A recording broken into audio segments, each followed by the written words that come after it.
Is this also on Facebook too?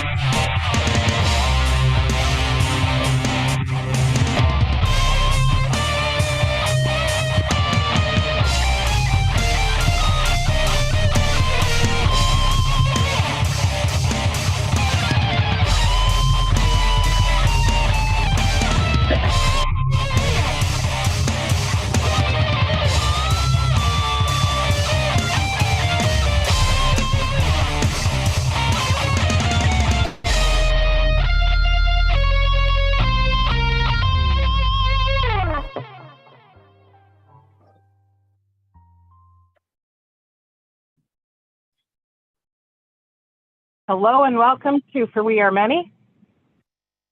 Oh, hi, my name is muted. Go ahead. Sorry. Go ahead and introduce yourself, guys. Today we are joined by Kwame Shakur and Hy Thurman for the Principled Unity book tour. They're doing the East Coast.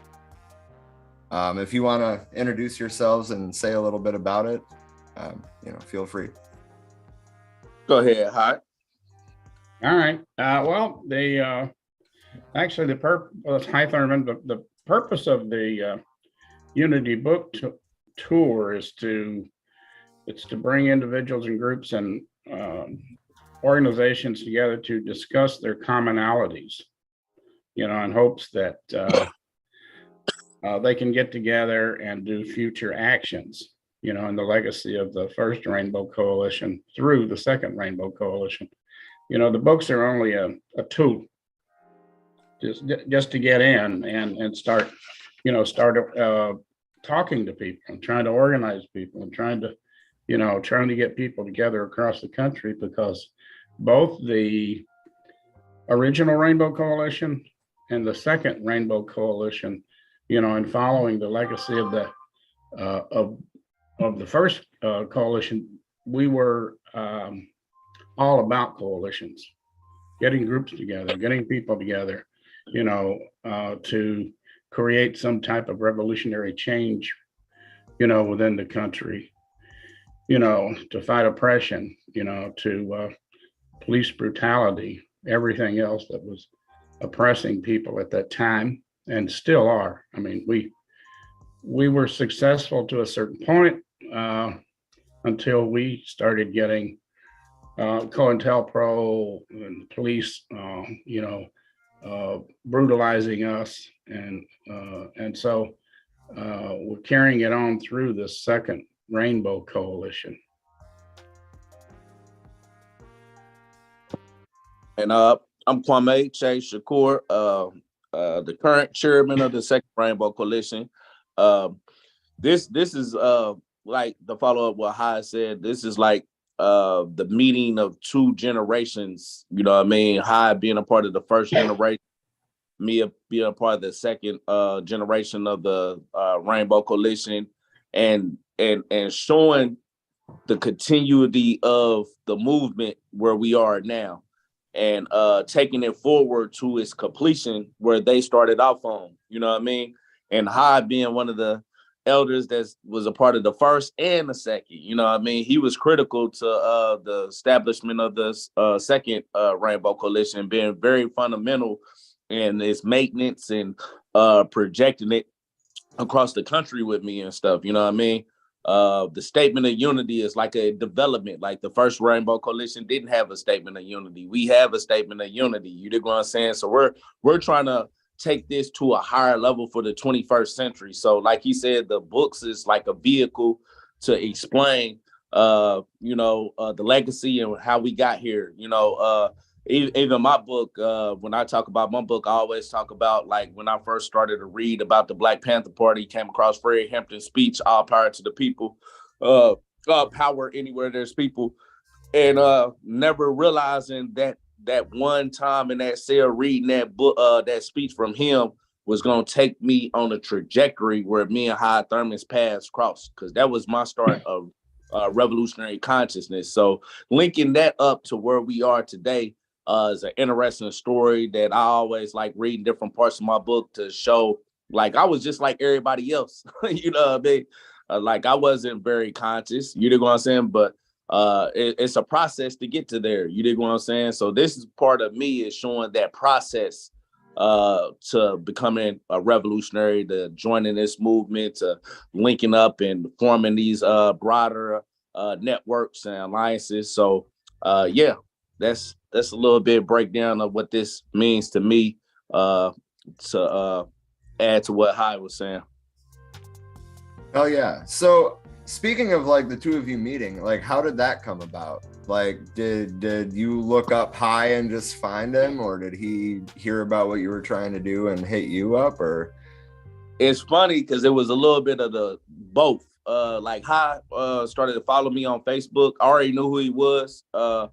Jose Chacha Jimenez. I met. He was one of the first ones that I met.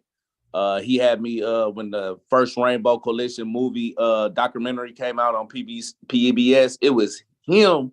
You know, if you don't know who that is, that one watching, he was part of the legacy too. He was the founder of the Young Lords. Took them from a street organization and they became a political organization. But he told me about watching the first Rainbow Coalition documentary. I watched it. Then we started it May 14th, 2021 out in New Jersey. And Newark, New Jersey. That was the White Panthers, New Afrikan Black Panther Party. And at that time, they called themselves the New Young Lords. Now we all recognize them as the Young Lords because they continue the legacy. You know what I mean? But Hy was already my Facebook friend. I don't know who a friend request, but I was already familiar with him, and I knew that he had probably was watching some of the stuff we was doing. But Andy Willis, I think, was the first person to find out that we established the Second Rainbow Coalition, and he reached out to Hy, and they started to talk. And Andy Willis reached out to me, and he was like, "Well, hey, we would love to like work with y'all. You know what I mean? Me and Hy Thurman is a friend of mine, and he already knows that I'm talking with you right now. But we would like to find a way." At first, it was like just hey, we would like to do a Zoom, you know what I mean? But then it right. developed in like we want to be a part of the Elder Council. Then it became, hey, we want to be a part of the movement all the way in. And so they've been very intimately involved with this from day one. You know what I mean? I look at them as founding members too, you know what I mean? Because they came right in the very beginning and they helped us develop this, you know what I mean? So we've been partners ever since, comrades ever since, friends ever since. Like he's out of all the elders of this generation, I give the most credit to Hy as far as me as being a part of like furthering the vision that I've been trying to push out here. Like Hy's been the most supportive. You know what I mean? It's not to take away from any other elder, but I want to go on record and say like history should remember him also for how much he was influential in the stuff that the Second Rainbow Coalition and even my relationship with him. You dig what I'm saying? Yeah. Well, and I mean, obviously, you know, Hy, you should be remembered for the work you did in the first Rainbow Coalition too. Or I mean, North Alabama School for Organizers is Yeah. another pretty big thing, you know, like, yeah, I feel that. So Hy, like where has your political journey taken you? I mean, I know that with all the COINTELPRO stuff, you know, the first Rainbow Coalition didn't stay around forever, obviously. Yeah. But you never like stopped organizing. Like, No, I didn't. Even though, you know, a lot of us had to leave, you know, Chicago because of COINTELPRO, and you know, right after Chairman Fred was assassinated. You see, some of our people in the Young Patriots were already being murdered, and none of that was being documented. You know, so and even before the Young Patriots, there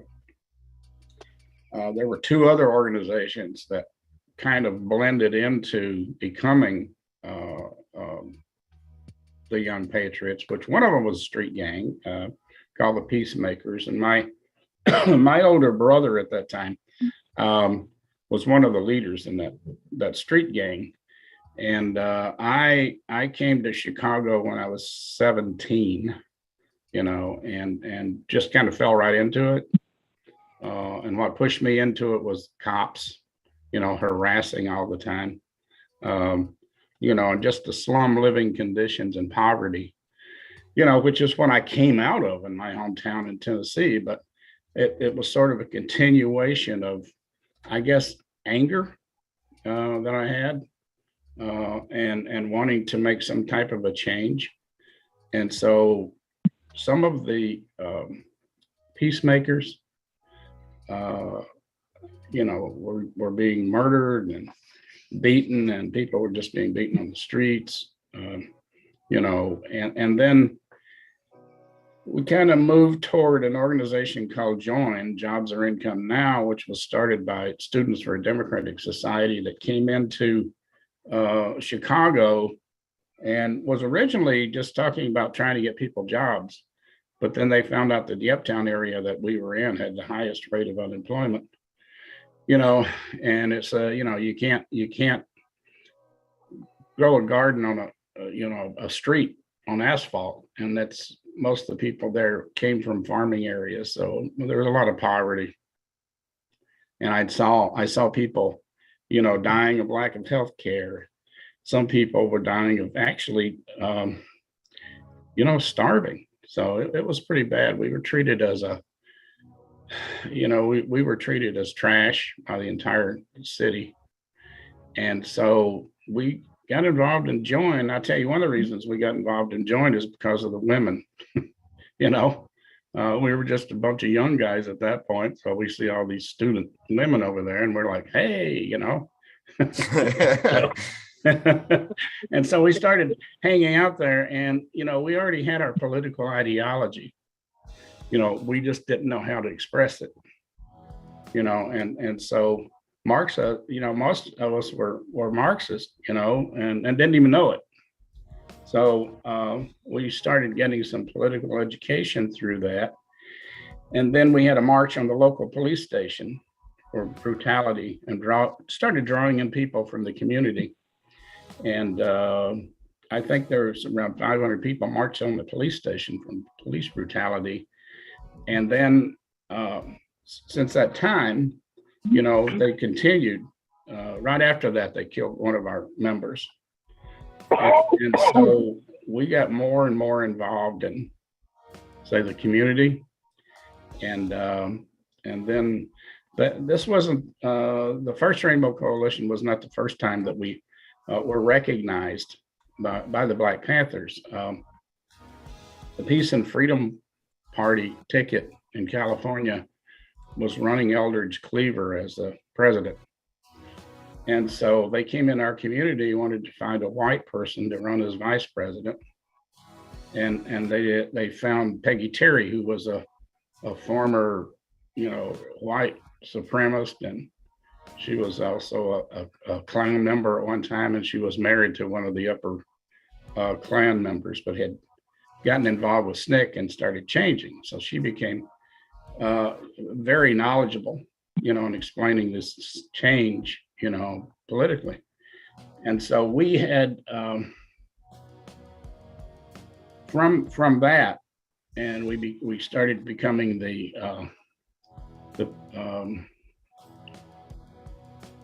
Goodfellas, actually. So we wanted to change that because that's associated with, with the mafia.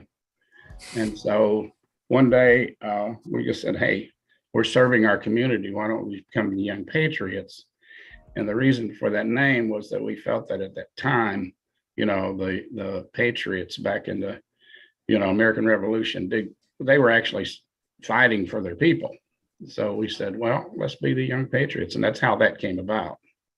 But how it came about was after, we were approached by Fred Hampton and asked to be a part of this Rainbow Coalition.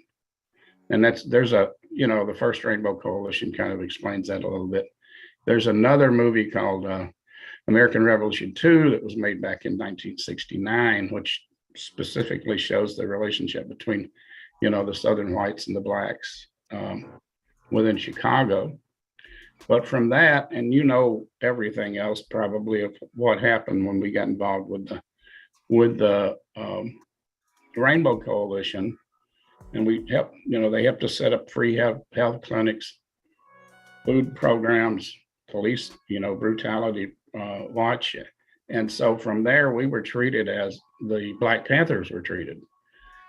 And then we continue organizing, and J. Edgar Hoover came out with a statement saying that, there is a Messiah in Chicago that needs to be neutralized. And he was talking about specifically about Fred Hampton. And he said the Black Panthers have recruited like-minded organizations to be a part of their coalition. And they specifically named the Young Lords and the Young Patriots. So we were treated as a threat to national security. The only thing we're trying to do is feed kids, and trying to do that. But anyway, from there, the rest of the story, where Hampton was killed, was murdered. They came down on us pretty hard, and then some of us decided that, hey, we're going to cool it for a while. We got to get out of here, because every time we stepped out here, we were either getting beaten, thrown in jail, and there was a high risk of, our families being threatened by the police. And so I just took my wife and my baby at that time and moved back to my hometown in Dayton, Tennessee. And then from there, I was harassed because the FBI would notify the police department of wherever we went to. And we were harassed. I was harassed in my hometown. I had to move out there. And then I just went underground. I wandered around for a while. I did a lot of organizing with homeless folks. I actually got into a ministry at one point, and I got into various other organizations, and then I just kind of wandered around down south for a while. And then it was some years later, when I found out that James Tracy and Amy Stoney had written the book Hillbilly Nationalist, that I read it, and I said, I didn't even know this book was out. And so I got in touch with James Tracy, and he said, yeah, we've been trying to find you for years. And I said, well, I didn't want to be found, at that time. Right. So then this was probably only 12 to 15 years ago, that I decided I needed to come back out and get back involved in the movement. And so what I did was I started rebooting the Young Patriots, and started doing some programming here and in Chicago. And then from there, it just took on a whole new, different scene. I kept organizing, and of course, through the years, I've gained more political knowledge, because I never left the revolutionary movement. And so, I kicked in the Young Patriots. From there, we went to a program for the homeless construction project, building structures for the homeless, because these folks are really screwed over. These folks really need help, and these folks, you can talk to them, and they're really revolutionaries. And so we started organizing groups to represent themselves. And then from there, I don't know, went to the North Alabama School for Organizers, and which we started training organizers and holding, educational classes. And from there, it just kind of developed other survival programs. Like we have a program which is the fixing people's cars, the free car clinic. and we get people, we'd get somebody's parking lot or whatever and throw up a tent, a canopy, and we have mechanics that would come out and repair people's cars. And that's been a very big success here. And then we also have an organization called Blues to Bluegrass, in which we involve musicians and artists. And we're making our first album here, which should be out. And local talent, in 2 months, about 2 months. But it never stopped. And then I ran into Kwame, and that's what started really me back into the national movement. And so that pretty well gave me a purpose. It gave me a direction to go in. And I think what we're doing now, and then I wrote my book, and it was a very simple book. The book is Revolutionary Hillbilly, and it's my it's my life that I put into it, and I wrote it specifically in the manner that it's written. I want it to be where someone with maybe an 8th grade education can read it, because I've seen too much academic books coming out, people writing for the poor, but they never let the poor people write, and we never encourage that. So that's what I was trying to do. At the same time, fighting white supremacy, within basically the Southern white at that time. But now we can see that, white supremacy is all over the country now, with Trump and, his regime.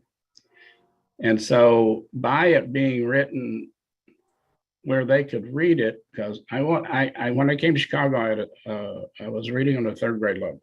Okay, so I had to struggle to learn to read, to do all this and get through college. And I wanted them to understand that they could do the same thing, and that you don't have to have a major organization to cause a change. None of these organizations, like the Black Panthers, are the biggest, but the Young Patriots, we had about, 15 members. And convincing people that 2 or 3 can make a change in this world, and that's what I try to do, to fight against, and to educate against the capitalist system that's putting them in a peg hole here, and just convincing them that they're useless, convincing them that they have no power. And so they gravitate to those people who say, you have power. And of course, that's people like Trump. So we try to change that. We definitely try to change that all we can. And so that's pretty much where I'm at now. Never really stopped, kept trying to educate myself, got involved in some other organizations. And then, I don't know, I'm really looking forward to this book tour. I always look forward to working with the Second Rainbow Coalition. And I think that this is going to create some change, within our country. And I think it already has. And I think this is something that, the first Rainbow Coalition is the blueprint. The second is the building, and it's, I like that. It's the mortar that holds the bricks together. So I think that's where we go from there. Like Kwame or I or any, we could be a great CEO of some, some organization, some corporation, but that's not where we're at. Our heart is with the people, that's had the most suffering. And it's an honor for me to, to work with the Second Rainbow Coalition. Kwame, he's one of my best friends, and we always get along pretty good, and I'm looking forward to going out on the road with you too, Rob. Oh yeah, same, me too. Yeah, that's going to be fun. Yeah.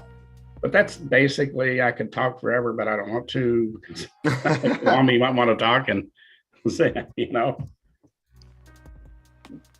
Yeah, so Kwame, if there's anything that you specifically want to talk about, you're free to. Otherwise, we can talk about, the the tour in general, the stops and all that.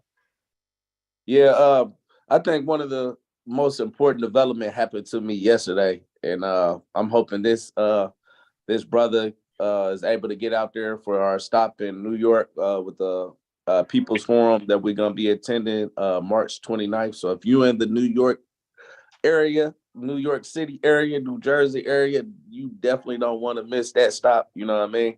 But I dedicated my book, my autobiography, and I'm definitely gonna speak on this at every stop because I've been fighting for this and pushing for this for a long time. But I said in my dedication, I said this book is dedicated to Leon Benson and Royal Amos, who have spent over 23 years and over 15 years, respectively, in prison for crimes that the state of Indiana knows they did not commit.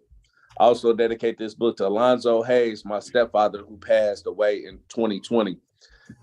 Yesterday, if you was in another part of the universe, it didn't know, but my comrade Leon Benson got out of prison after nearly 25 years. You know what I mean? Yesterday, he's out here. We went to greet him. He walked out the gates. You dig what I'm saying? And we embraced. We started to chant. Then the truth never dies. You dig what I'm saying? Like that was his slogan that I remember when we was in prison talking about this. He was like, yeah, the truth never dies. It's just rediscovered. You know what I mean? So, I like that. So when he came out the doors, like I started to chant. I was like, the truth never dies.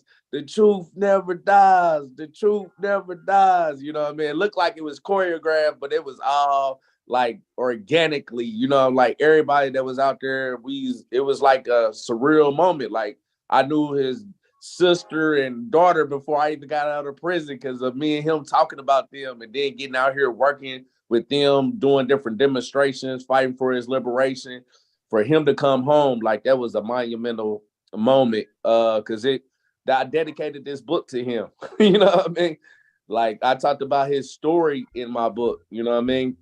And now for him to possibly be out in New York City around the time that we out there is like a big highlight for me. You know, I told him, I was like, when you get out here, comrade, like we building a platform to speak for the people and stuff. And I know you one of the strongest voices I came across in there, you know what I mean? So it's gonna be nice for the introduce him to Hy and all the comrades and stuff like that. If he can make it out there a few days before April the 2nd, because that's when he was supposed to come out there. But if he can make it out there 3-4 days before then, he can meet all of y'all, a lot of people in the movement, possibly just get up there and speak a little bit about his situation and stuff like that. But yeah, that's something I definitely like. I dedicate this interview to Leon. You know what I mean? This is my first interview since then, him being released. I actually had an interview yesterday, but I canceled that to be out there for him walking to the gates. You know what I mean? So yeah, I feel like that was an important moment. I think that's a part of this tour in a symbolic way. Since I dedicated this to him, hopefully the next one, Royal Amos, he'll be freed after 17, 18 years. You know what I mean? And he'll be out here too. This is another comrade of mine that I think is going to be critical to our movement. So yeah, absolutely. All power to the people. All power to the. That's fucking exciting. You said almost 25 years. Yeah, almost 25 years. Like I was in the county jail with this brother. I didn't know him at that time. We used to see each other on visits and stuff like that. I don't know if he paid attention to me, but I looked over at him and I was like, man, all these young black brothers out for her. So I took note of everybody around my age group. You know what I mean? When we got to prison, that's when we sat down and he told me within our first conversation, imagine this is you in prison, you just started your bit, you only been down like 2 years, and you come across a person like him and he's telling you, he's like, in the first conversation, I didn't even do what I did to be in here. You know what I mean? Like I got a lot more time than you have. And I didn't even do the stuff I'm in prison for. And then that was the first time me and him talked. But later on, we got on a lockup unit. And that's when I started reading his paperwork and all that stuff. I think another important thing before I get to that, he played a valuable role in the title I picked for my book, My Search for Answers, Truth, and Meaning. The meaning part comes from him giving me a book called Man's Search for Meaning by Viktor E. Frankl, which had a profound effect on me. You know what I'm saying? It really changed my way of looking at life. Just very briefly, Viktor E. Frankl said, the reason why we wake up every day is because we're looking for meaning. We have a meaning. We have a purpose. The reason why we wake up every day and want to live, because he said life is suffering. And the purpose is find meaning within the suffering. And that's one thing Hy was even talking about when he got a part of the Rainbow Coalition. He was like, now I felt my purpose through this vehicle. You know what I'm saying? It's the same thing with me. It's the same way. Like when I first met y'all, like that was an interview that turned to y'all being a part of the revolutionary movement with us, because y'all found purpose. Y'all found meaning in it. You know what I mean? And he was a critical component to that. That's why I even named my book and put the meaning aspect in there, is because of him. So like he's a part of this book tour in a symbolic way, in a lot of ways, you know what I mean? And for him to be getting out at this time is like, man, surreal. You know, synchronicity, man. Right. That's some epic timing there. Yeah, absolutely. All right, so there's it's the last week of March, and there's how many stops? I should know this off the top of my head by now, but you're muted, Hy. You're muted, Hy.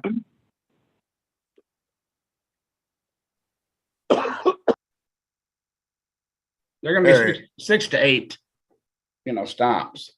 What we'll do is, I think, just list them real quick here.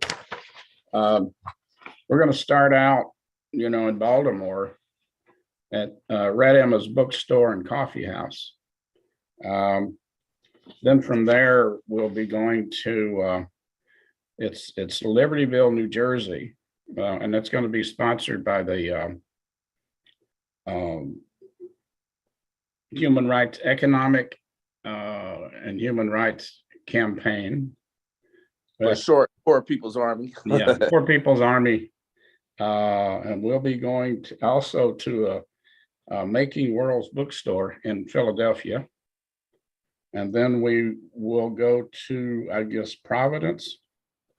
The 28th, yeah. 28th. And then on 29th, we have to be in New York, for the the People's Forum. The 30th, we'll be going to Yale University in New Haven. And then we'll be tracking on down to Richmond, Virginia on April 1st. We might have one more stop, and that's in Waterbury, Connecticut. Okay, we got that the New Era Young Lords is trying to hook up with this Afro-Caribbean Cultural Center or something like that. Okay. So yeah, it's gonna be an interesting tour. Okay. Yeah. Okay. Yeah. We'll work on that. It's definitely a busy week. That's for sure. All right. Yeah. It's very busy. That was like the other one. The West Coast tour was like that too, and a lot of people coming together on that. They're very interested in it, and like I say, it's just a way of getting people together. And as a matter of fact, since we went to California, we were at Merced, University of California. Since that time, they've had us back out there again. And, Kwame couldn't make it. I went out there, and now they're talking about getting us back, to be involved in a documentary program that they're putting together. That's awesome. Yeah. Wow. Hey, we got a dog visiting. Yeah. It's pretty- But what type? What's that? Pit bull? Pit and Husky. Yeah. Yeah. I got mine laying down here by my feet. Mine's Yeah. not All really by my feet, but he's oh, hold on, let me turn off this stupid Yeah. virtual background. Well, I showed you the video of our dog. You would think Oh, He's a big boy. yeah. My dog's laying the same way. He's an Australian Shepherd. Oh, nice. Yeah, he's a good dog. But this is a podcast about politics, I guess.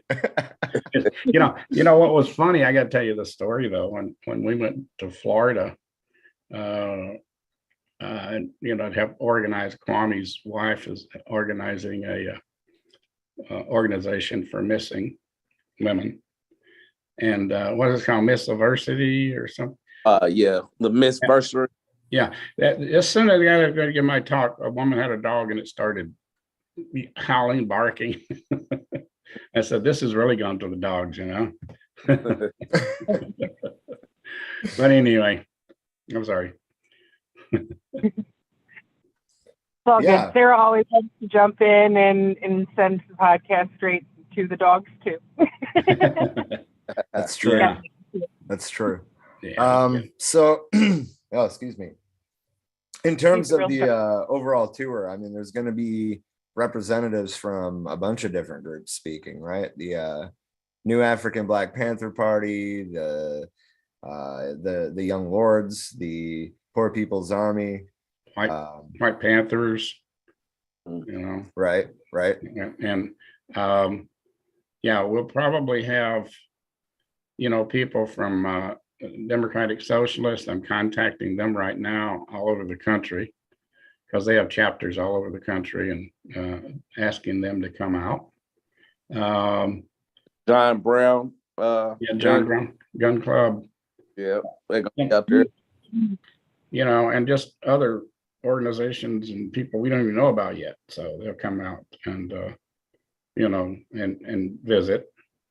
So some of the definitely want to get the young lords out there, from New York too, because they weren't a part of the original Rainbow Coalition, but they've been going for a long time. And maybe somebody from Maine. I don't know. We're still working on that a little bit. American Indian Movement. Oh, hell yeah. So we'll be working. I'm working on that still. There's a American Indian Movement group in Massachusetts too. Maybe we should reach out to them. Yeah, sure we can. I just need a contact here. I know that the folks from Yale are also involved in the American Indian Movement, and so there might be some people from there too. And I think it's very important that we get everybody involved. Every color, because our coalition button has all the colors on it, and that was done deliberately. When we made that button, we painted over Nixon Agnew button for president. Mm-hmm. We had so many of them, we figured we'd use the button. So that's the legacy of that, that particular button. It's become a universal national symbol now. Yeah, I always wondered why it like even the new buttons, they like look painted now. Yeah. Now I know.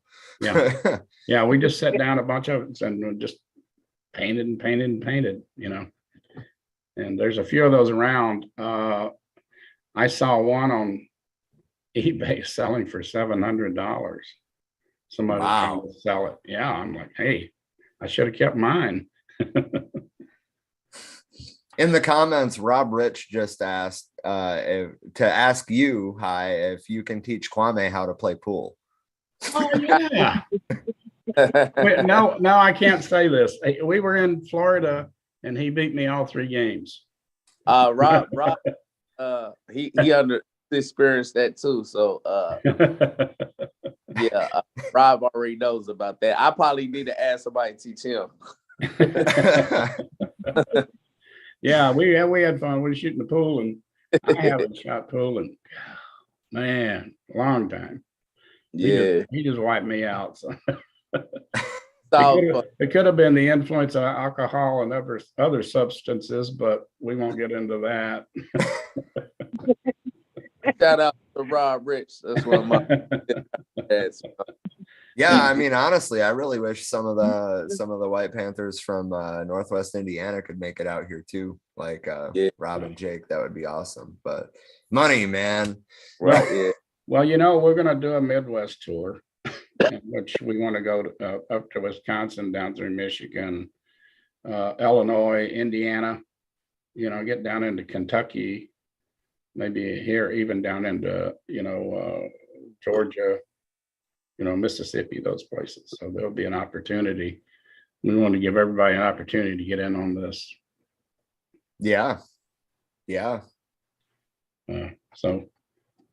But Michigan is where Rob and I are both originally from. So if you want, we can throw down with you on getting you set up with some folks back there that I'm sure would love to have you guys bring the book tour there.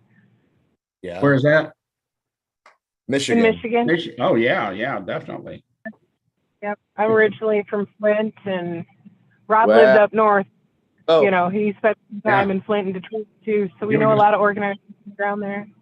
Yeah, I lived in Flint for 6-7 years, something like that. It was a while. There you go, Kwame.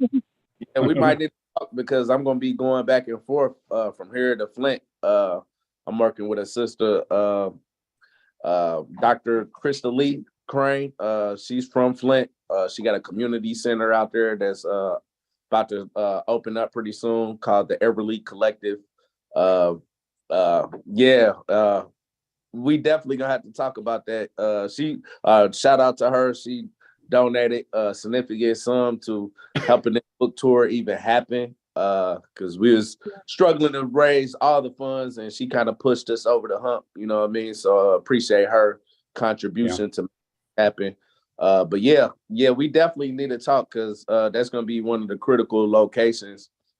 I always talk about we need to institutionalize this cultural, social, political power in the community, developing this dual and contending power. She's right along the same lines. She's actually building the institutions and funding these things, you know what I'm saying, to push forth some of these visions that we have. You know what I mean? I think she's going to be a critical part of what we're doing across the country. And I look forward to continue to work with her and comrades up in Flint that we're going to start working with. So there's a lot of good comrades in Detroit too. Yeah. I've lost contact with a lot of them, unfortunately, but man, like when I was living in Detroit, there was one group that was, seizing abandoned houses and fixing them up.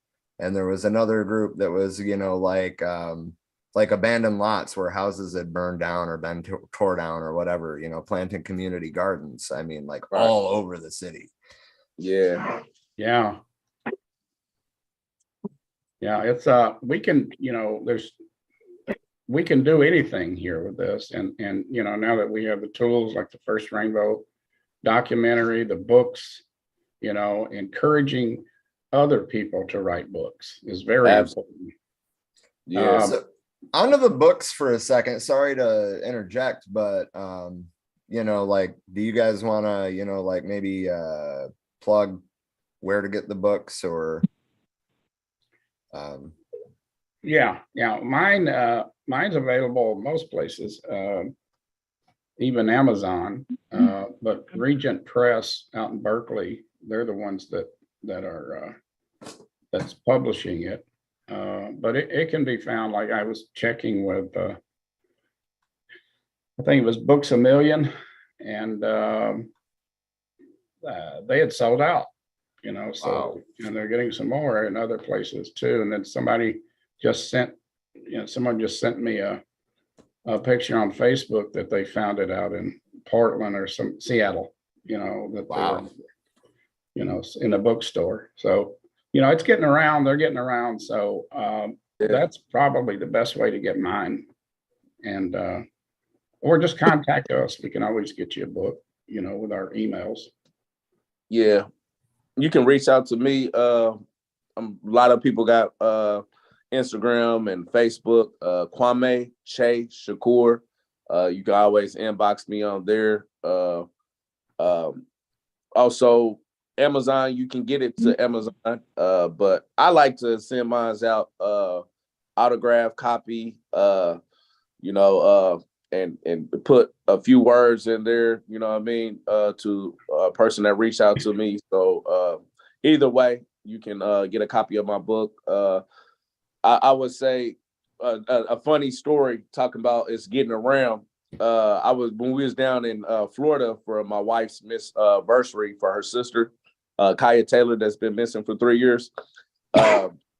We came across this sister named Cynthia from Milwaukee, and she was like, "Oh, you got a book out?" She was like, "I would like to." Yeah, I was like, "Yeah." So I went in the room, and I only had one copy that I was actually gonna give to her cousin, but she was like, when she saw it, she was like, "Wow!" I was just in Barnes and Nobles, and I was actually thinking about getting this book right here. You know what I mean? Now I'm sitting in the living room with the person that wrote this book. You know what I mean? And I was like, "What?" I didn't even know it was in Barnes and Noble bookstores and stuff. You know what I mean? But I found that out through her, and I ended up signing a copy and giving it to her right then and there. I eventually sent her cousin one a couple weeks later, about a week later. So he had a copy. But yeah, it's getting out there. And we just finished a book reading of mine for the Second Rainbow Coalition book reading program. Finished that up Monday today. If y'all want to anybody that's listening want to tune in tonight at 7 p.m. Eastern time, we're going to be starting on Hy Thurman's book, Revolutionary Hillbilly. And we if you miss any of these, we have a YouTube channel called the Second Rainbow Coalition, and you can log on to the YouTube channel and follow up on the book discussions and the reading, you know what I mean, right there on there. So yeah, I'm looking forward to using these books continually to be a part of having these conversations, connecting with different people, different demographics. Like one thing I got out of the book reading program that we've been doing, we was doing with my books. My book was we was having a lot of discussions about a lot of different subjects. You know what I mean? And a lot of people was like, "Man, we don't have these type of spaces where we can have these discussions about this." You know what I mean? Where people can vicariously relate to your story, and a lot of people start talking about their own story. You know what I mean? And I agree with Hy Thurman. Like when I finished mine, I was like, "Look, I hope this inspired a lot of y'all to start writing." And a few comrades was like, "Yeah, ever since we started this, like I'm thinking about writing my own and stuff." You know what I mean? And we need that for our generation. I look at, when I put this out, I wanted to start the conversation like I admire a lot of the stuff our ancestors and the comrades of the 60s did. You know what I'm saying? We need to start speaking to our generation and telling our generation, what did we learn from them? You know what I mean? What has our generation learned from them that we can synthesize in a way that we can take the good, the bad, and the ugly and make it into something that we can adapt to our generation. And we need to start speaking to our generation directly. You know what I'm saying? And that was one of the purpose of writing this book. You know what I mean? I want to inspire other revolutionaries of our generations. And let's start having these conversations with each other with books that we write that's going to speak to what we need to do for our generation to make this a successful revolutionary movement and carry on their legacy to its completion. You know what I mean? Yeah, I'm sorry. That's all. Just case in point, what Kwame's saying, when I was out at University of California, Merced last month, I was speaking to a class of 50 advanced sociologist students. And my first question to them is, how many people have heard about the Rainbow Coalition? 2 people raised their hands. Wow. 48 people in there had never even heard of it. And the instructor had just heard about it through, what when we went out there. And so it's really important, try to, he's right, Kwame's right, get it out to your generation, because my generation, they're kind of not around anymore, a lot of them. So we need to do whatever we can do. And the other thing about Kwame's book is it was banned in, was it Indiana prisons? Yeah, Indiana, 3 weeks in, they was like, nope, it's not allowed here. You know what I mean? So, luckily, it's been getting into other prisons at other states. I have several comrades that have been sending them into different prisons, different states, and they've been able to get them in. So hopefully, this going to be connecting to a lot of people that's going to be getting out. You know what I'm saying? That can take, some of the journey of that I started in prison and realize, like, y'all in there, we need to start to build up a prison liberation movement. One thing, new Afrikan Black Panther Party, White Panthers, the strategy that I totally agree with, always agree with this strategy that we need to turn razor wire fences into schools of liberation. You know what I'm saying? Meaning turning the prison liberation movement is a critical part of the revolutionary movement. You know what I'm saying? So tapping into that demographic, I think, is going to be fundamental into helping building up the leadership of this generation. Those brothers and sisters getting out, they have a lot of time in there to study, to read, and put some of this stuff in action. You know what I mean? So I look forward to see how that develops. Kwame, you just gave me the title of a book that I'm working on now. Okay. Razor wire fences. And Right. I love that because it's about prison poetry and songs and stories and conditions in the prisons. And I've collected a lot of stuff here that I want to put into I don't know how big the book's going to be, but I love that. I love that title. Okay. Oh yeah. I use that. I inspired the title of his new book. yeah, Rob Rich, which is funny because I was gonna say, the White Panthers are working on a prison program that involves education and correspondence. But Rob Rich said the next George Jacksons. No doubt. Nice. Yeah. Well, even Tana Geneva just wrote an article. Well, she wrote an article about the Young Patriots back a few years ago and got into the Washington Post. And some of you have seen it because we've been sharing it on our Facebook. But she has a newsletter that went out, and she's writing about a man that spent 18 years in prison. And they finally let him out because they found out how corrupt the court system was back then. So we're finding out more and more of people in prison, that didn't do anything. Yeah. And they're just fucking, ruining people's lives and families, And I think, and it comes down to politics so often. Yeah, look at Florida. I mean, Florida is the worst place on earth to live. I mean, as far as I'm concerned right now with what they're doing. They want to lock everybody up and with this cultural war that they have going. And also here in Alabama, they use COVID funds to build 3 for-profit prisons. And because the for-profit prisons threatened to sue Alabama because they weren't filling up their jails. So you can look at more and more and more people going to jail. And I used to visit the ICE detainees here in Alabama. Oh, terrible conditions. They were treated like animals. And their food, they even reported that they had maggots in their food. Some of them didn't have a change of underwear or socks or anything for a year.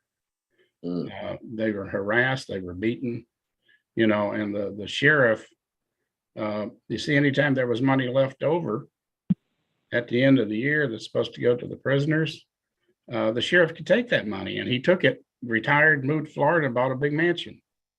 So they were keeping that money, and we protested, and got some legislation passed finally that there's a separate committee to review that now, and they're not going to do that. So they didn't care. They don't care how they treat people. Yeah. So I think the more we can get out there and the more we can work with people who's been incarcerated, I mean, they can really get the word over. I was in jail for a little while, nothing like Kwame or any others, but but that's what we need. We need to really look for that, to start working in that direction. Yeah. And I say this, being a dialectical materialist, we always see that it's things can turn into its opposite. At one point, prisons was like turning out revolutionaries like George Jackson, like consistently, and they saw that. You know what I mean? You gave rise, it gave rise to a lot of people gravitating to revolutionary politics. Some of the things the Black Panther Party was doing not only transformed the conditions out here, where you had the government want to establish WIC, you know what I mean, and give breakfast to kids and stuff to undermine what the Black Panther Party was doing. They was doing some of those type of reforms in prison and stuff. But since then, it turned back into its opposite again. Even what we see out here, where a lot of stuff is being rolled back that we fought for in the 60s and 70s, you know what I mean? Got rid of abortion in this country. Like, a lot of people never thought they would attack the women demographic like that. You know what I'm saying? But that was a start of fascism really taking hold in this country, and a lot of stuff being rolled back. Where now, like Hy was saying, like Florida is like one of the fascist capitals of the world. Like we can't teach Black history no more down there. They started attacking the LGBTQI community and the education down there. Down in Texas, you can't even use the word slavery in the books now. It's involuntary relocation. What the fuck is that? You know what I'm saying? Involuntary. Let's call it what it is. It's chattel slavery. People was beaten and abused and molested and captured and put on plantation and terrorized. Like, you know what I mean? This is a part of the fascist dynamic. And what Michelle Alexander disclosed in the new Jim Crow, like, it's being played out right before our eyes. They keep on expanding this mass incarceration, but like she said, this was a counterinsurgency against the 60s. You know what I'm saying? This is their response of trying to prevent a movement like the 60s happening again, and they're trying to disconnect us from this population in prison, where they like cutting off visits. A lot of prisons can't even get contact visits no more. During COVID-19, a lot of people don't realize this. In Indiana prisons, I'm pretty sure this was happening across the country. There was a lot of people overdosing from heroin and fentanyl right here in the prisons. But they couldn't get no visits and stuff. You dig what I'm saying? But they was using that to cut off visits to say the visitors is bringing in drugs. Well, if that's the case, well, how is the biggest spike in deaths is happening during COVID-19 when no visitors is able to come into the prisons, but yet y'all having a record amount of overdoses. At that time, it was a record amount of suicides happening and stuff. So this is a part of the repression that they're carrying out against our class, against different particular demographics and stuff within our communities that we had to take note of. And this is why we had to pay attention to these situations like Leon Benson, you know what I'm saying, that was been in there 24 and a half years for something he ain't do. And it's a lot of us that's in there due to that. I remember when, just like he was talking about, they was wanting to fill up a lot of the beds of these prisons and stuff. Imagine the fact of the matter that these beds is not being filled by rich people. They've been filled by lower class, Black, brown, and white. You dig what I'm saying? People in our society and stuff. So this is part of the front lines that we got to pay attention to. That's going to become a bigger and greater integral part of the revolutionary movement in this country. So I'm glad that we even talking about the prison aspect, because this is something that we got to start to gravitate even more so, and building networks around these conditions in there and fighting back against these conditions. Yeah, and one of the other interesting things, since you're talking about the 60s and 70s, man, people were poor, and they said they were poor because, they had no credit. They couldn't get any health care. They couldn't get, anything. And I remember that. And so what happened was Wall Street and the government started realizing that one of the quickest ways to kill a poor people's movement was to give them credit, and this is one of the reasons that the Poor People's Campaign now is having problems, is because if you go talk to people, and I talk to a lot of poor folks, a lot of them don't want to be called poor, because they say, hey, I'm not poor. I got the same thing as everybody else has. I have my big, flat TV. I got an old clunker sitting in, here, but they owe for it. They're still in debt, and they're still in poverty. But according to them, psychologically, they're not poor, because people are not, the Poor People's Campaign tries to convince people that, yeah, you are poor, but they don't believe it. I mean, they got the same thing as, as the guy down the street. They got this, computer I'm looking at. They got that cell phone. They got that flat screen TV. They got that old clunker, and I remember you couldn't even go into the hospital without money. I got a hand now that I can barely, I got only 80% of its use because of when I was hurt and went into a hospital with no, with no health care. So if you try to convince them that they're poor, a lot of people said, "Don't be poor," but they are. Yeah. You are when you owe for years on every little thing that you got, and you're still living paycheck to paycheck and hand them out. Right. Yeah. And I bet you I get 10. I bet you I get 10 offers a week for a credit card. Right. Yeah. Well, and just to piggyback off of that, I mean, like my fiance, for example, like, I mean, she's like, well, we're not poor. I have a good job, blah, blah, blah. But like, she's also got 6 figures of fucking student debt. Like, Poor. Yeah. It sounds like a lot of money until you're living off of it and paying those payments. Yeah. That's it. And let it happen. I mean, I see these folks coming in to get their car repaired. They can't afford to get their car repaired. So, they repair their car because they need that to get to work, or to get their kids to school or whatever. Because, and then what happens is, a person living paycheck to paycheck loses their job, and they can't get a job. They lose their, they lose their shelter. They lose their car. And some people even lose their kids. Yeah. And some people just lose it and commit suicide. And that's the way this fucking capitalist system is. They don't give a shit about anybody except where you're going to get that money. Look at all the billionaires that became billionaires all of a sudden. I mean, they're all over. But anyway, I just think that we need to get more and more and more of this going on here, what we're doing now. Yeah. I would like to add to that. Think about this.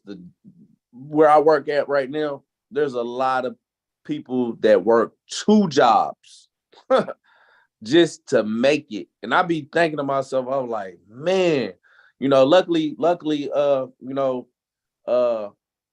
and I put myself in the working class, like, category. A lot of people will be like, since my wife, she's a nurse and stuff, and does make pretty good money compared to Florida up here. And that's another thing. Like the demographics around the country, if we was down in Florida, I would be making just as much as her, possibly. You know what I'm saying? Like, they don't pay nurses and people shit down in Florida. You know what I'm saying? I'm a certified welder, and they was talking about paying me $12 an hour. I was like, man, I could go Wow. and make $15 an hour easily with no skills. You know what I'm saying? But down in Florida, she was getting like $24 an hour. But in certain locations, we don't see like the real state of conditions. You know what I'm saying? Like Indianapolis is probably one of the very few places, because I go a lot of places, that skilled work, unskilled work can get a higher dollar. You know what I'm saying? But even just imagine this: $20 an hour is, in this economy, is a hard like people still working two jobs. The inflation rate of all the goods and services and the bills, like even the apartments and stuff like that, is going up. You know what I'm saying? So it's even hard for people here in Indianapolis just to survive off of that $18, $19, $20 hour job. You know what I'm saying? So that's another thing. Like, when people have to take in consideration, if you work in two jobs just to maintain your household, you know what I'm saying? You obviously ain't a middle class person, and you got to realize like the system is rigged against you. You know what I'm saying? It was once upon a time when the American dream was the man was the provider. He worked one job and he could take care of all these kids and his wife. Now the wife, the husband, and the kids is out there on the plantation, you know what I mean, just to survive and support the household. You know what I'm saying? And that's really, and this one thing I recognize, you know what I'm saying? That's the real state of affairs around the United States right now. That's why when we was out in California, we saw so many homeless people out there. You know what I'm saying? We saw it in encampments. Like I've never saw a fenced in area where you saw all these tents, and this is in Oakland, people. This is in the heart of where the Black Panther Party started at. You know what I'm saying? I don't think that's by coincidence. I think that's by design. Like how they saw that area as a place that they needed to repress. You know what I'm saying? And we saw a big long parking lot area that was turned into a homeless encampment. You know what I'm saying? I think another thing, because I was talking about people dying in prison over the heroin and fentanyl overdoses. We gotta understand, this is a class struggle and it's a class war going on, and drugs is the weapons of mass destruction that they're using against our community right now. They're not just dying in prison. People overdosing from fentanyl out here. Like I hear that they've even putting weed in fentanyl and weed out here. You know what I'm saying? Like, this is not by coincidence, this is by design. And we need to start thinking about even those type of programs. I like that the White Panthers got the Narcan program helping a lot of these brothers and sisters that's having these overdoses out here, that's strung out on drugs. This is a part of the counterinsurgency strategy. If you hooked on drugs, like, you're not thinking about revolution. If you hooked on drugs, you ain't thinking about solidarity with your community. You know what I'm saying? And these are things that we have to continually be aware of, talk about, and develop different strategies of how we attack this. And again, salute to the White Panthers on the Narcan program and providing that as a resource to help at least individuals to get their life, maintain their life. You know what I'm saying? After overdosing on certain drugs and stuff. But this is a problem that we need to pay more and more attention to, speak on. Actually, I want to just elaborate on a couple things there. The Narcan thing, we're starting to work that into our housing work out here. Like when we met up with the people that are living at the Cranston Street Armory in Providence the first time, one of the first requests, when we were asking, like, how can we help? One of the first requests was Narcan. Wow. Yeah. And also the situation in California. The last time that I was in California was like 3 years ago. I went on vacation there when I was living in Arizona. And I was in Santa Monica, right, which is like super bougie, right?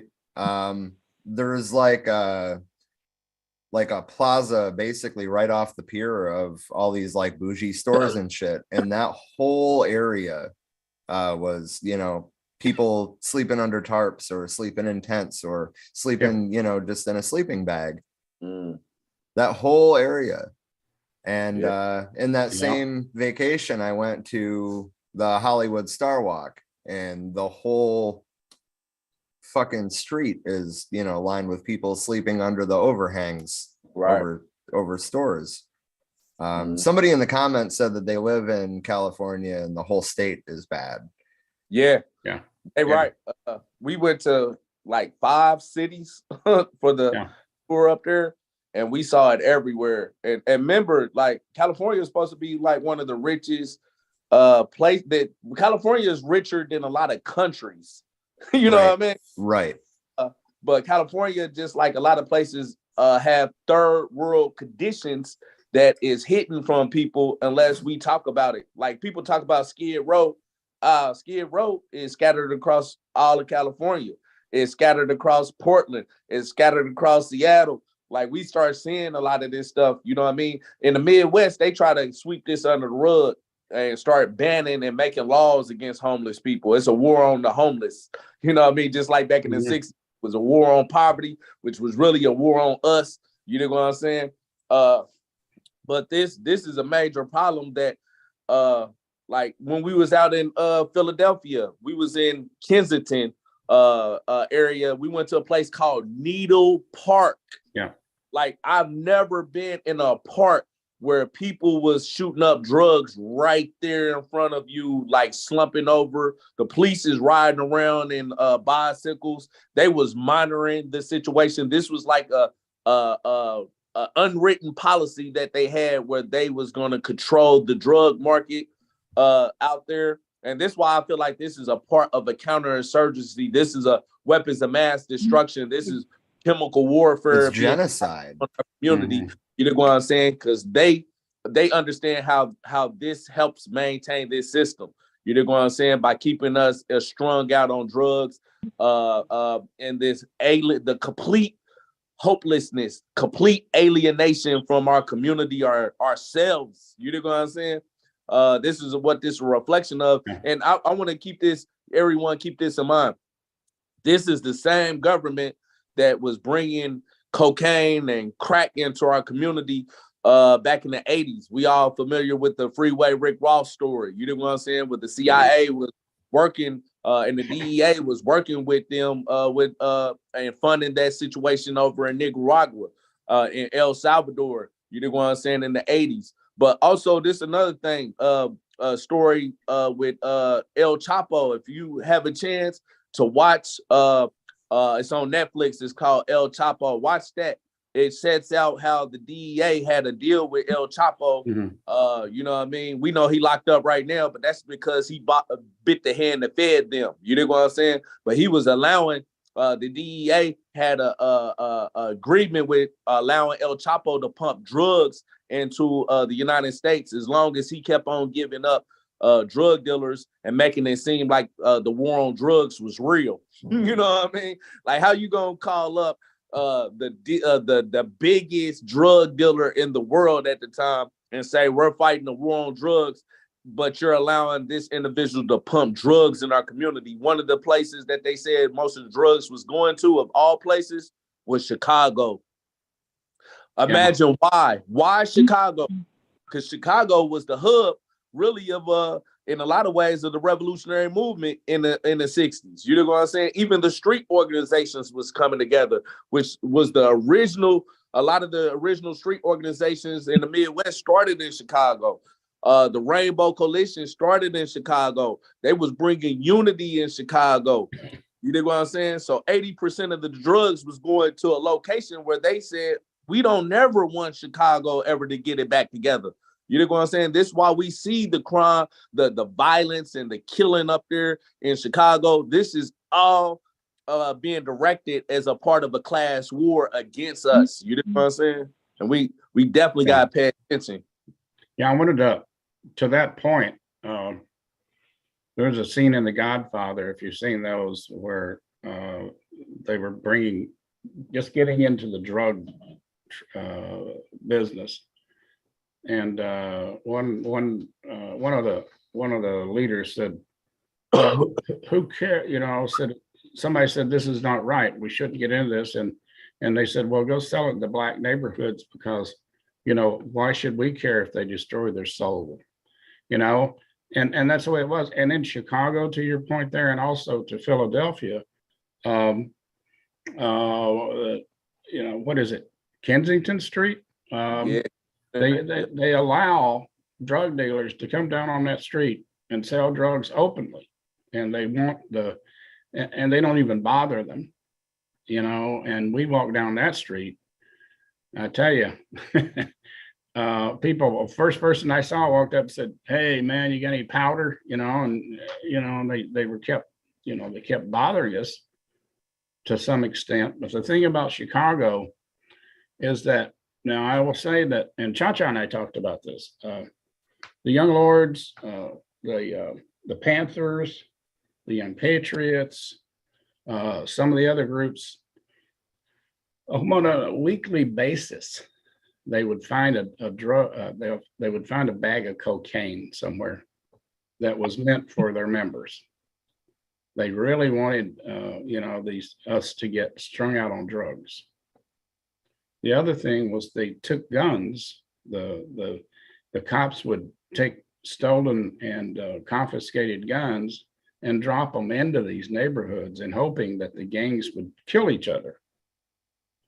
So there was never a lack of drugs or a lack of guns, within these communities. And that's what people don't realize. And Kwame's right. That's where the Rainbow Coalition started. That's where Mayor Daley had the war on gangs. That's where they came in with the COINTELPRO. They were all over the place. The Red Squad. They were so much harassing and taking people's medications as they left the clinic. And they would brutalize people and kill people. But then on the other hand, they were known to give people drugs even within the community and hopefully to get them, hooked on drugs. And luckily at that time, it wasn't a big part of the Southern culture. Alcohol was. And so it took some time before it reached the community, but they would definitely try to get people, hooked on drugs because they had a bottomless supply of drugs, And so cops were out there selling it. I've known a lot of cops that went out there and sold drugs, selling IDs, false IDs, and that's one of the first thing that happened to me was I was thrown in the back of a squad car. And one of the first questions was, let me see your ID. And I said, well, I can't because I'm only 17 and I'm not a draft age or anything. And they said, well, you want to buy one? They were going to sell me a fake ID. Wow. And so they were constantly into that stuff all the time. Even that Somerville police station in the area was busted in 1959 for stolen prostitution, drugs. And they had their own burglars that would go out and they'd say, hey, I'm having a cookout this weekend. You got to go out and get this for me or I'm gonna throw you in jail for some crime. Or when they were busted finally by the FBI, they had to go into one cop's house and take a ring off of his wife's finger, and that's how corrupt they were, extremely corrupt. And so I don't know if there's any hope, for any police department. Yeah. Yeah. Anti-cop all the way. But, Right. if they can do that again, what they've done is they've destroyed the movement. I think with drugs, with credit, with a lot of different areas, or just by oppression. And I think we need to be educated to that point. We got to know enough to talk about it. Yeah, absolutely. I would say to follow up on that, like I said, we not saying that the police is ever the solution. That's why we even bringing this up. because a lot of people think the police somehow here to serve and protect us.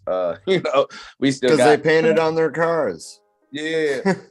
And when we as kids, Officer Friendly used to come to our schools and try to convince us that he's here to fight crime and protect our community and all this other stuff. You know what I mean?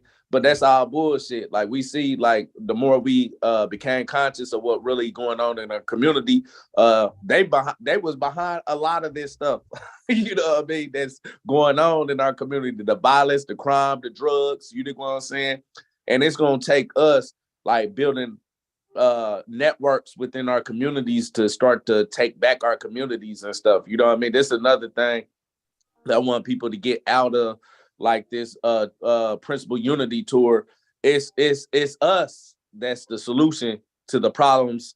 All the problems in our community is going to be solved by us. It's not going to be solved by the Democratic Party. It's not going to be solved by the Republican Party. It's not going to be resolved by the state. You know what I'm saying? It's their mission, it's their class interest to maintain the dysfunction that is going on in our community. You know what I'm saying? This book, when I published this book and they banned this book, and Leon can talk about this now he's out. He can really explain to people. They told him, they said, yeah, we're banning this because Kwame, he works with gangs and stuff, and we don't want to promote that. And I was like, they even told him, yeah, Kwame did some event in Indianapolis at the church back in July 2020.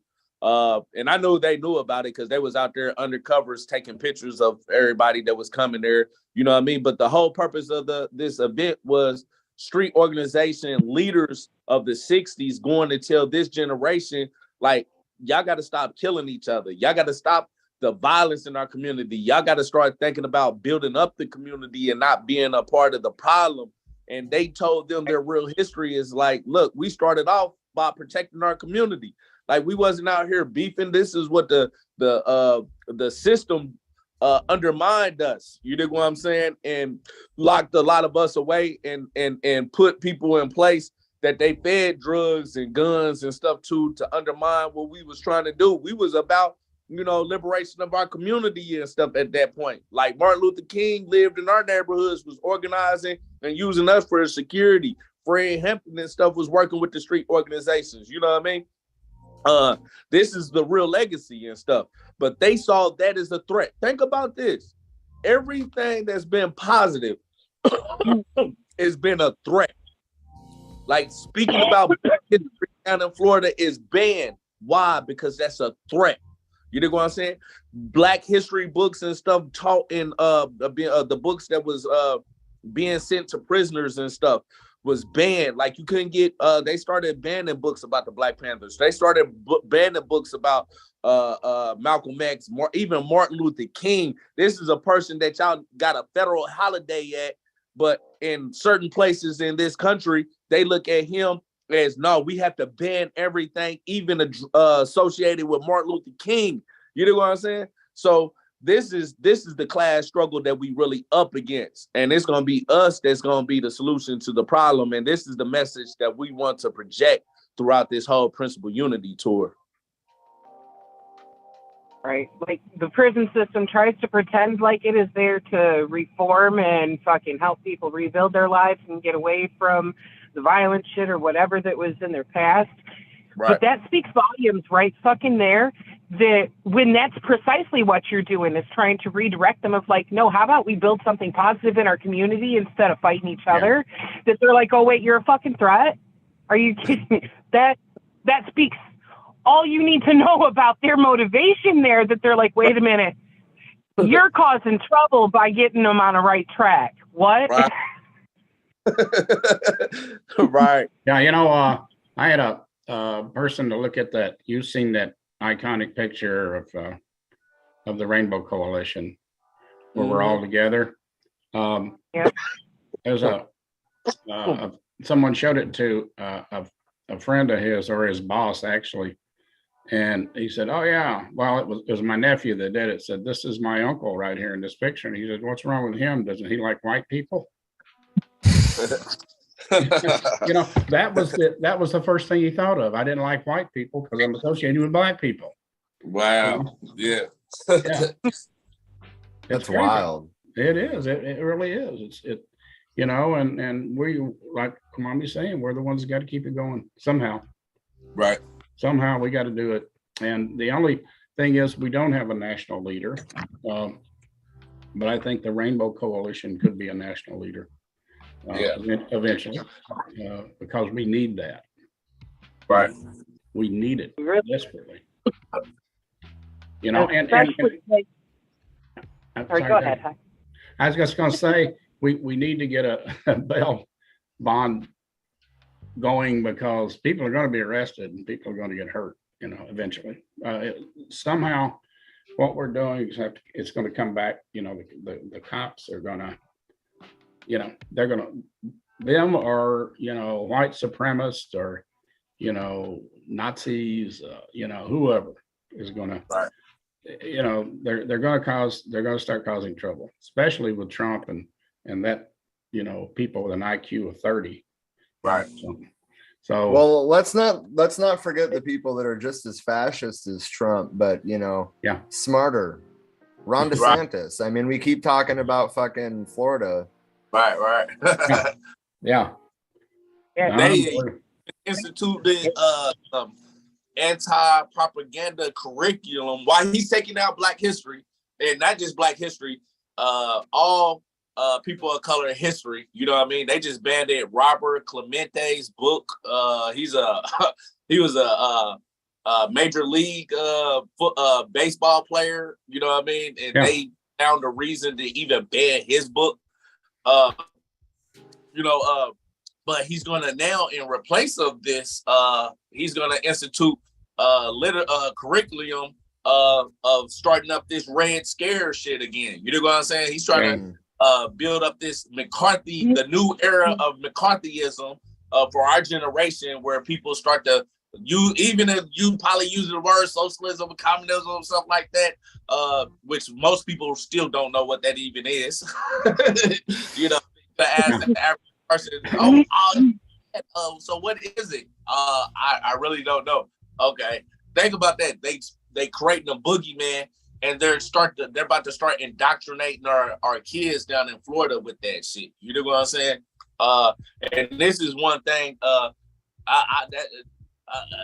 We building. This is going to be a protracted struggle, and we're going to be building layers upon layers of how we build this infrastructure. But one thing I always advocate is that we eventually get back to our own liberation schools. Like when we start getting these institutions that in our community, that's going to be a critical pillar to the revolutionary movement, because we can start kids off right with a decolonialized mentality. You know what I'm saying? A revolutionary mentality, and start to see themselves as leaders of the new society that we want to bring in place. You know what I mean? And this is going to be critical to building a generation that didn't have to educate themselves because they never got miseducation in the first place. You know what I'm saying? But right now, that's one of the critical components that we're struggling against in our generation, is because we all was indoctrinated by these colonial schools. You know what I'm saying? So we're all going through a re-educational process to even help us understand the reality of what the history of this country was even about. This is one reason why they don't want this curriculum in schools no more that even speaks anything about it, because they don't want people to know the struggles that we went through. They don't want to know that we united with each other against the system. They don't want to know about teacher, but they never talked about the Rainbow Coalition when I was going to school. You know what I mean? I didn't even know who Fred Hampton was until I went to prison. You know what I'm saying? And found out about Fred Hampton. I used to think the Black Panther Party was a racist Ku Klux Klan type of organization that Black people was doing. Like, think about that type of propaganda. You know what I mean? So it's gonna be us that's gonna have to be the ones that, you know, prepare the next generation for this struggle going ahead with proper education, a scientific education, a proper understanding of our class struggle throughout the year. Yeah. Goddamn right. Especially in the shit that they were proposing replacing critical race theory with and shit was shit like, okay, how about we start teaching Florida students black conservatism and black capitalism? That's what they wanted to fucking replace real black history, real American history with, was capitalism and conservatism. And it's like, these motherfuckers are really trying everything that they can think of to push things as fascist as they can. Right. That's fucked. Yeah. Yep. Yeah. Yeah. Yeah. That's where we at nowadays. Well, Kwame, wasn't your wife just sent to Facebook jail? Yeah. She posted a thing about a missing person. And they put her on Facebook jail for like a day. And that's what she do. Everybody know her sister is missing. You know what I mean? Like we not, this is not a national crisis right now, missing people. Why is it? Because the government is involved in some of this human trafficking that y'all want to start intimidating people that's setting out this type of stuff? You know what I mean? That's ridiculous. You know what I mean? I was put in jail for using the word imperialism. To tell that story. I don't think there's another Where story is in the that Bible that's been told coming from? more times. Oh, sorry. Hey, man. Mhm. Yeah, it's crazy. Like we seeing on social media, this is part of that class struggle that they waging. Like they trying to intimidate. I remember when in 2020, when we was really doing a lot of boots on the ground work around police brutality, they literally would hack into my phone. You know what I'm saying?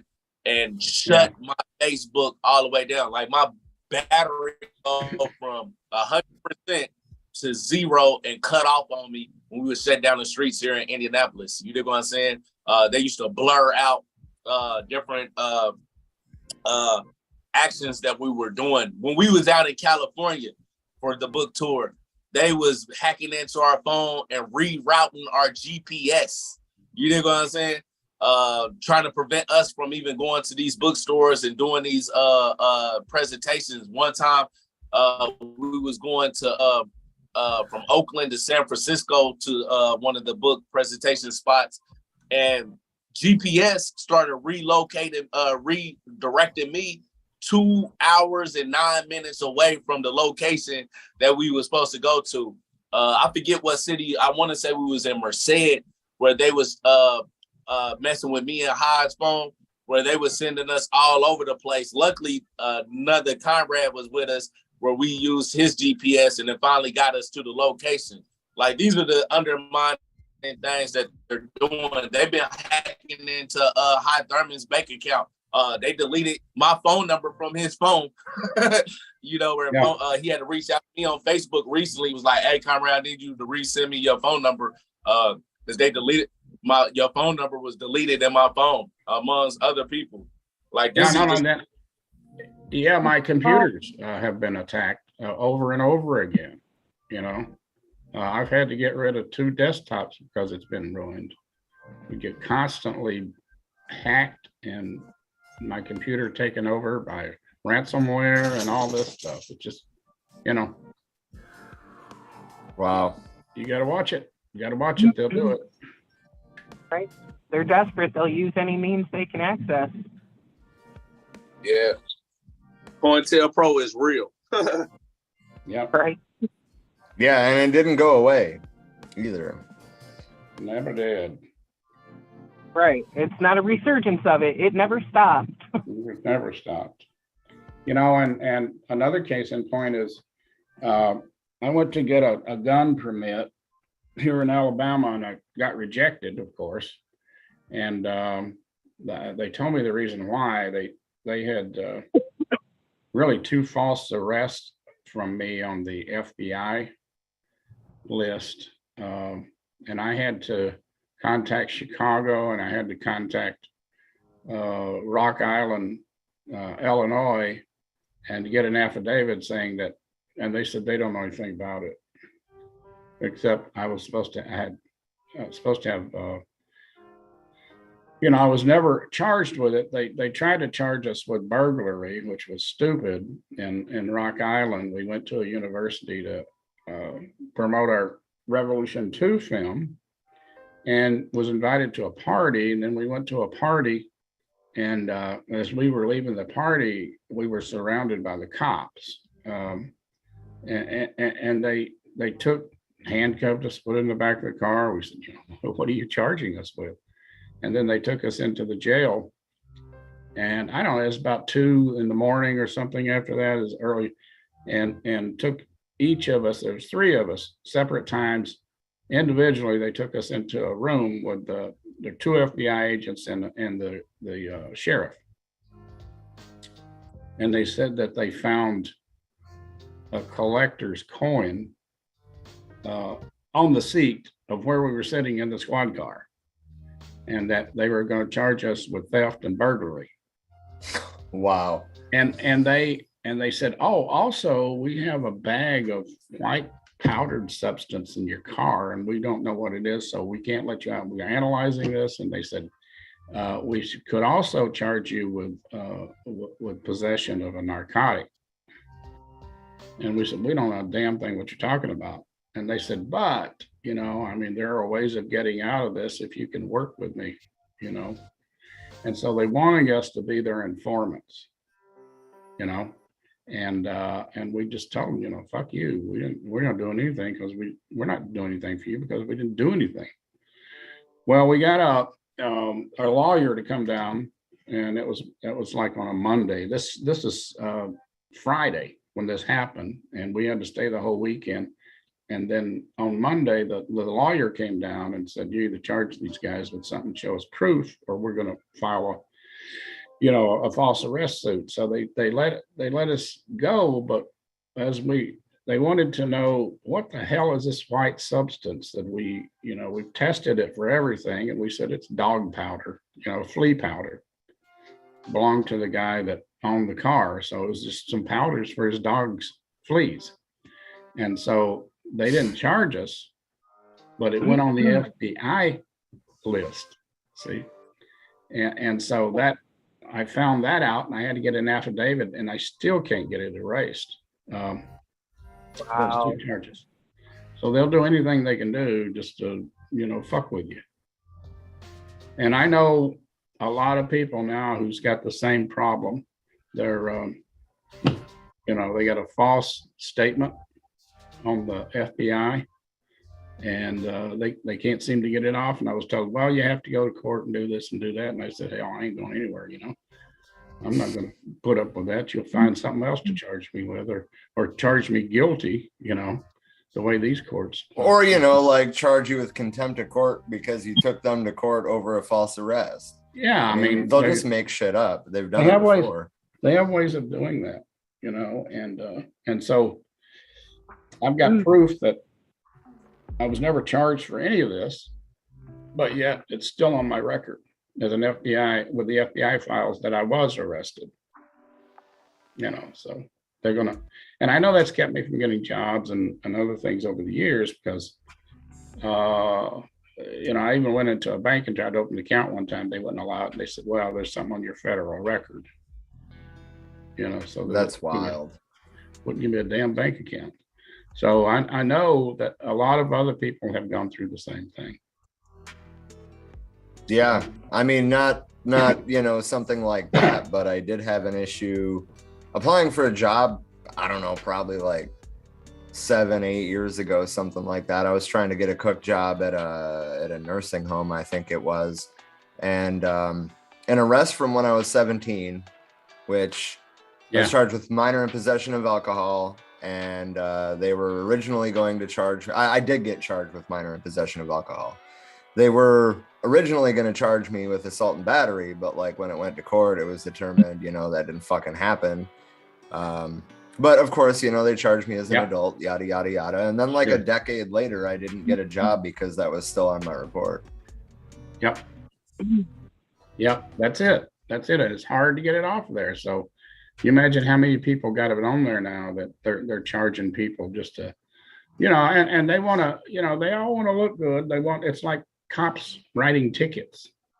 You know, you give them a quota and they're going to get it somehow or another.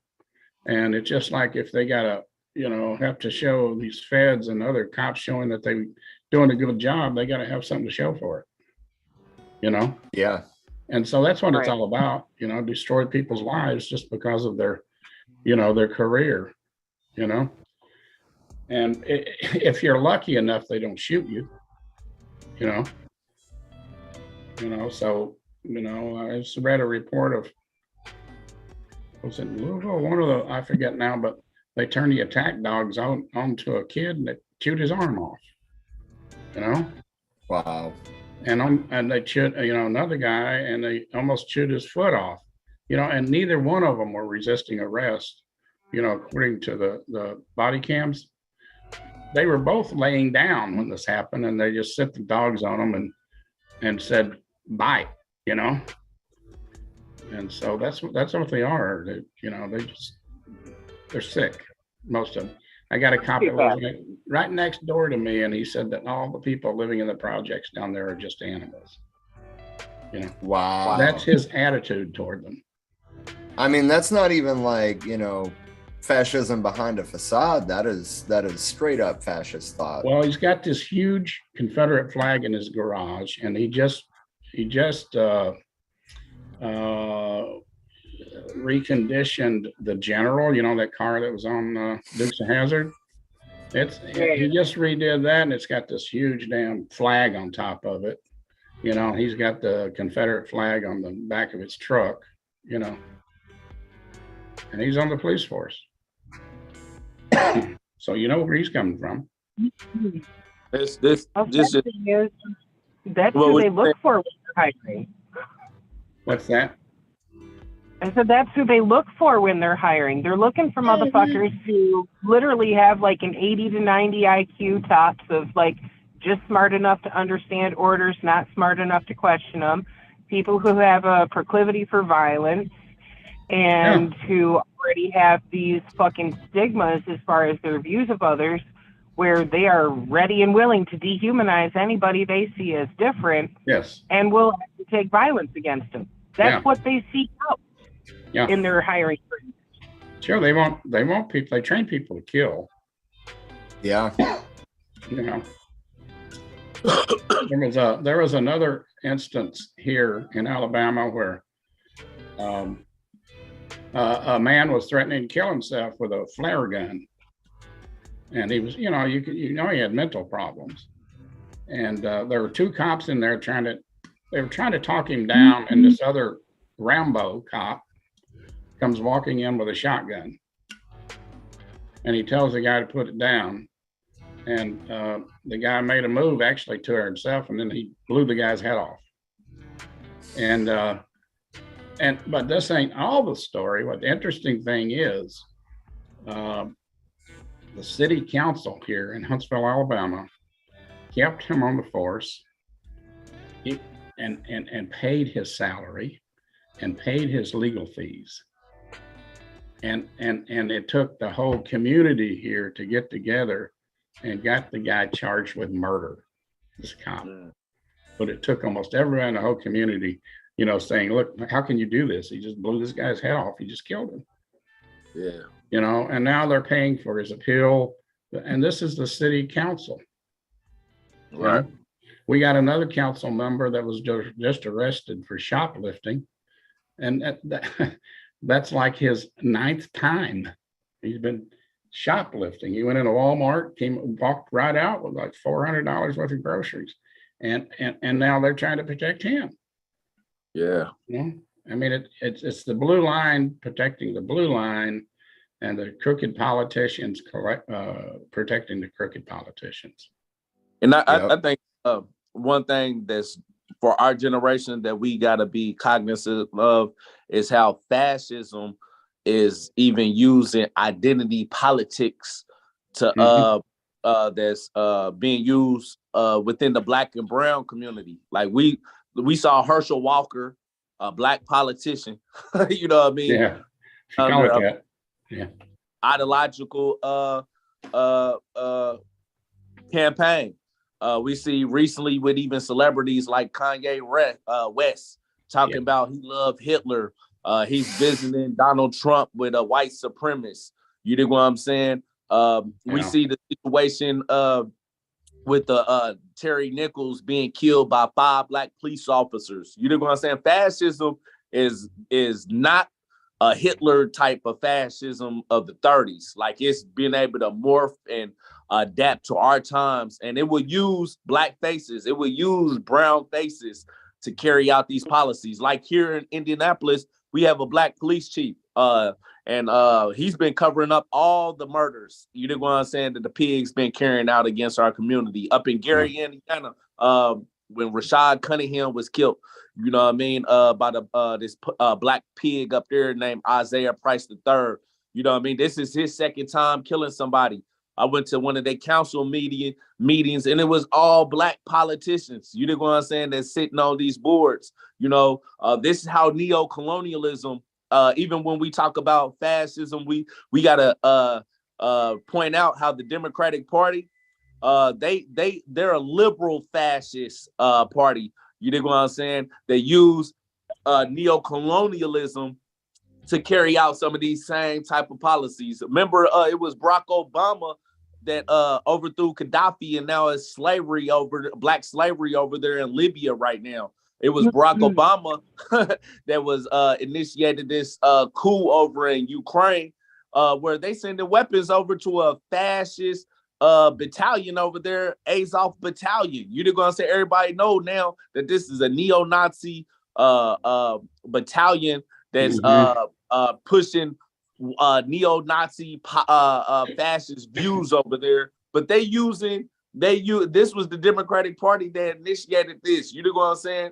And so a lot of times we make distinctions, but the content is the same. It might take on different forms depending on if it's the Trumps and the Ron DeSantis. You know what I'm saying? It's more overt. You know what I'm saying? But the Democrats, they have a liberal fascist policy that they've been carrying out as well. You know what I'm saying? We just saw Javier Bolsonaro giving a speech down in Florida, where they had a similar January 2nd 6th situation down there in Brazil. You know what I mean? Yeah. Trying to overthrow that government and reinstituting fascism down there. You know what I'm saying? So we living in peculiar times, and like Fred Hampton said, if we don't stop fascism gonna stop us all. Yeah, and most people don't know about how Barack Obama used the Rainbow Coalition politics to get to Washington, because it was responsible for getting Harold Washington, the first black mayor, elected in Chicago, and also Bobby Rush, who was one of the co-founders of the Black Panthers in Chicago. First got to be in the Illinois Senate, and that's Barack Obama ran against him and was not using the rainbow politics, but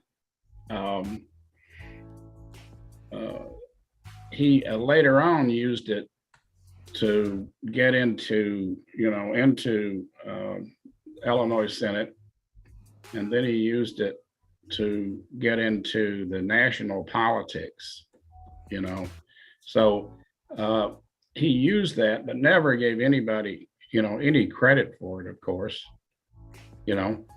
So that's how he got into it and started using, the rainbow politics. And they'll use anything they can to get there, but once they get there, forget it. Yeah. They don't have any, compassion or anything like that. So. Yeah, and this is also part of taking our legacy back from these politicians that took the Rainbow Coalition politics. And this is crazy. It's just like my misunderstanding of the Black Panther Party due to capitalist propaganda that was put out about the Black Panther Party as being racist and all this other stuff. Now we find out they weren't. It's the same thing like he was talking about when Jesse Jackson took the Rainbow Coalition. Even he took the name Rainbow Push Coalition. For the longest, when I heard Rainbow Coalition, I was always thinking about Jesse Jackson. You know what I mean? Never knowing that he took this from Fred Hampton and them. You dig what I'm saying? And took this and earned it and co-opted for the bourgeoisie, for the capitalists, for the electoral politics way of bringing the people in and making them getting them back into the system. You know what I'm saying? So part of this tour is also taking back our legacy and putting it in its right place. And it started on a revolutionary path, not a reformist path of conciliating with the system and being neo-colonial agents working with the system and upholding the capitalist imperialist system. You know what I mean? Like, it's taking back our legacy and letting people know this started not with Jesse Jackson and the Democratic Party, but it started with revolutionaries like Fred Hampton, with revolutionaries like Hy Thurman, with revolutionaries like Jose Chacha Jimenez and stuff. You know what I mean? So this is educating as well. Yeah. So we are going on 2 hours now. So, if you guys got anything you want to say before we wrap up, this has been great. Honestly, I just want to say that. Yeah, what I would say is never give up. I know it's frustrating. I know it. Sometimes you don't think you're winning, and sometimes you don't think that you've made any progress. But when I was writing my book, a guy named Scott Crow, who some of you might know, is an author of various books, anarchist, called me up and said, "Hi, I want to pay for your editing of the book." I said, "Why would you do that?" And he said, "Because you guys fed me in your breakfast program." So all power to the people. That's the that's the paycheck right there. When you know that somebody like that would come up and say, "Yeah, I remember you. I remember what you did. What you guys were doing, and now is dedicated to the revolution."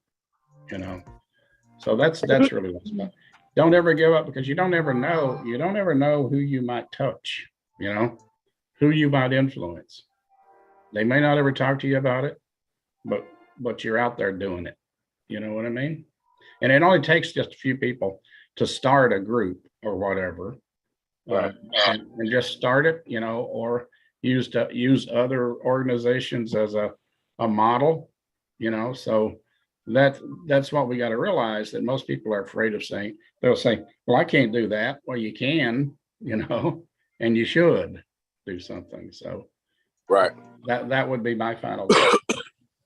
Yeah, I will follow up with Hy said, and I think this interview really captured what he said with my relationship with y'all. Like, I met y'all on an interview that was like a year ago, about 14 months ago or something. I did an interview with y'all. Yeah, and that inspired y'all. Like, now y'all part of the White Panther movement. Y'all part of the Second Rainbow Coalition with us. Like, I never knew that interview was gonna end with y'all taking a trajectory. I kind of figured it might go that way after talking to y'all. Meeting you definitely lit a fire on our asses. Yeah. Well, yeah. So, I mean, honestly, like, when it comes down to it, as far as like furthering my political education and like really inspiring me to like get back out on the ground, because I mean, I had a few years where I just didn't really do anything. I was involved in Occupy forever ago, but I was kind of like disillusioned by that, right? Because it was basically taken over by liberals and run into the ground by the government, right? Like, but that being said, I mean, meeting you and Shaka and like reading some stuff from Tom Watts and talking to Jake and Rob Rich, I mean, really, that whole trajectory started talking to you. Right. Mm-hmm. That's what we hope come out of this Principal Unity tour. Like, we don't know who's gonna come that's gonna be inspired. That might be the next Hy Thurman, the next Jose Chacha Jimenez, the next Fred Hampton, next Huey P. Newton, George Jackson, Asada Shakur, you know what I mean? Like Erica Huggins. This opens up those conversations and also open up the minds of the people of the possibility that is before them. They might not know about the Second Rainbow Coalition until they come hear me and Hy Thurman talk about this. They might not know about the White Panthers is out here, the new Afrikan Black Panther Party, the Poor People's Army, the Young Lords, the Brown Berets. They might not even know this is already going on. You know what I mean? Because, you know, the bourgeois media recognized they made a mistake by putting a lot of that stuff in the media in the 60s. And the Panthers and all them capitalized on this. So right now, this is our way of speaking to the people directly. You know what I mean? And let them know, we out here. And we trying to continue this legacy. So, yeah, that's the closing thing I would like to leave everyone with. You never know who's gonna be inspired, and the fact that Rob right here, Zen is a part of the movement, and that started off with a interview, and now we here. You know what I mean? We here, and they comrades of ours, and we look forward. Like, this gonna be a pleasure being on this tour with you, comrade Rob. Like, I keep reiterating, I'm so fucking excited for it. Yeah. I think it's gonna be historic. It's gonna be something that if you ever write your memoirs, it's definitely gonna probably be a chapter in that book. Oh yeah, it would have to be. Yeah. I mean, I do feel like there's better people than me to write a book, but I mean that being said, to circle back to what you guys were talking about earlier in the show, I mean, the more of us that do this, though, the more word gets out. Yeah. And you know, like, I mean, part of my like hang up when I initially like even like had the idea of a book crossing my mind, my initial holdup was like, well, I mean, you know, like, I don't know if I can really like contribute anything. But that being said, like, I mean, that's just like some, you know, like defeatist thinking, really. I mean, like you said, it only takes a couple of people to start something. Right. Don't it does. You know, if nothing's ever said, then nothing's ever heard. And you know, we got to say it. You know, we got to tell them. You know. Right. Yeah. Well, I'm going to go because I got a couple of calls, but this has been great. Yeah, it has. I also have to make a couple of calls. So, yeah, if you can let me know about some hotels in that area, I'd appreciate it. Yeah. So would it be for the night before or the night after? Probably the night before. I tell you what, I'll let you know. Let me check it out here and see. Okay. Well, yeah, we don't have to do that on the air, I guess. No.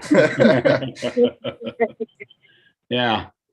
Well, all prior to the people, comrades, this was a great discussion. Thanks for having me and Hy on, and look forward to this Principal Unity Tour / East Coast Book Tour coming up in a couple weeks.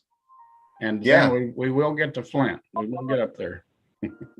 Oh yeah. Let me know when you're ready to start planning that. That'll be beautiful. Okay.